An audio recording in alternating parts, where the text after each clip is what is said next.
Ciao Raga! Musta naga? Welcome sa inyong lahat. I am Chad and I will be your guide. Raga, simula January 31, 2026 ay open na yung online application para sa bagong bonus na 500 euros. Sa darating naman na June 30, 2026 ay magsasara na ang application. Ang bonus ay pwedeng gamitin hanggang December 31, 2026. Ang kagandahan pa, ang bonus 500 euros na pinag-uusapan natin ngayon ay maaaring maging 1,000 euros. As in, 500 euros plus another 500 euros. Kaya magiging 1,000 euros kapag ka-qualified. Ano ga ang bonus na iyan? Ano ang mga requirements at saka para ga kanino ang bonus na iyan? Alamin natin ang sagot. Dobo na sigla, partihan mo!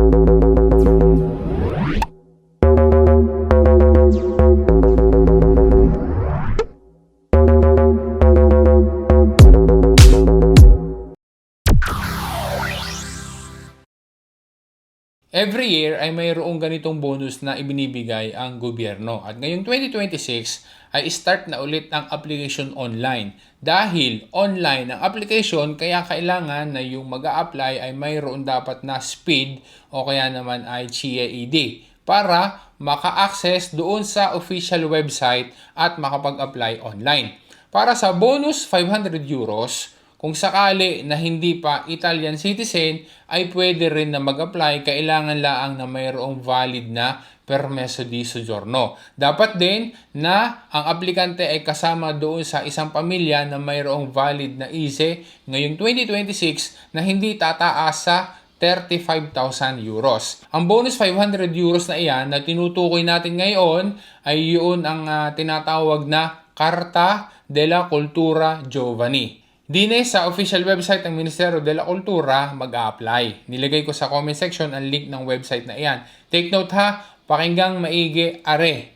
Ang bonus 500 euros na iyan na Carta della Cultura Giovani ay para sa mga ipinanganak ng taong 2007. Meaning sila ay naging 18 years old noong 2025. Ulitin lang natin ha, para mas malinaw. Ang bonus 500 euros na pinag-uusapan natin sa video na ito ay para sa mga ipinanganak ng taong 2007. Kahit sila ay hindi dito sa Italia ipinanganak, pwede sila as long as nandito sila sa Italia ngayon at mayroon silang valid na permesso di soggiorno at ang ISE ay hindi tataas sa 35,000 euros. Isa pang tanong na dapat na masagot.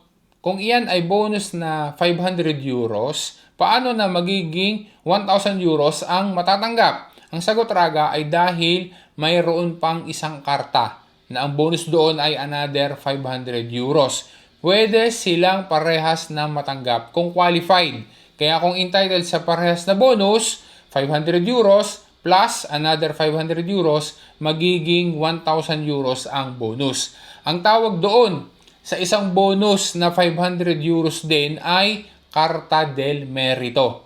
Para naman iyan sa mga diplomati ng taong 2025. Sila yung nakatapos ng superiore pero ang edad ay pwede na hanggang 19 years old. Isa pa, dapat na ang votazione finale ay 100. Dates to remember. Start ang application online from January 31, 2026 at magsasara sa June 30, 2026. Pwedeng gamitin ang bonus hanggang December 31, 2026. Ari naman ang listahan ng mga pwedeng paggamitan ng bonus mula sa Carta della Cultura Giovani at Carta del Merito. Hindi pwede na gagamitin o ibibili ng hindi kasama sa listahan na iyan at dapat din ay sa accredited na negosyo gagamitin ang karta. Ipagpapauna ko na sa iyo Raga ha. Dahil next year, simula 2027, ay mayroon pa din gayaan na bonus. Pero magkakaroon ng changes. Dahil ang magiging tawag na ay Carta Valore Cultura. Okay? At exclusively, para yan sa mga nakatapos o nagkaroon ng diploma sa superiore. Più avanti na lang, sa susunod na vlog na natin i-detalye ang tungkol diyan kapag malapit na. So Raga, baka ikaw ay may kakilala o baka nga anak mo ay pwede dito sa bonus kultura na ito ay masabihan mo para makapag-apply na siya online. Kailangan lamang take note ha, mayroong speed o kaya ICAED. Sana ay ma-share mo sa kanila doon sa mga kakilala mo na alam mo na makakatulong sa kanila ang video na ito. Once again, this is Chad and always remember, Chad will guide. Grazie raga, alla prossima!